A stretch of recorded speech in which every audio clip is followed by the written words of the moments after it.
So the National Diabetes in Schools program is just a wonderful thing, and we now have a nationally consistent approach supported by the Australian government to ensure that every school in Australia where there is a student with type 1 diabetes, that student and the family and the school, the teachers and school staff can access training and support to help make sure that student with type 1 diabetes, that their life as a student is just like anyone else, is normal. Diabetes is normalised, they're not discriminated against, they're not told they can't do things at school, they're not told that they need to go behind the shed to inject insulin or check their blood glucose levels.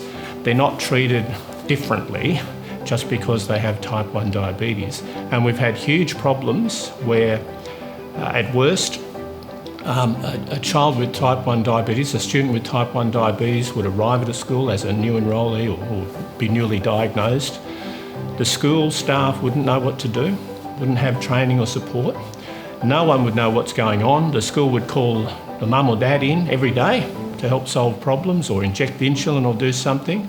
And really, the worst parts of this were that kids were missing out on essential doses of insulin at school, or missing out on properly monitoring their diabetes and doing things that are necessary, and missing out on the activities and learning that other students had just because of having type 1 diabetes.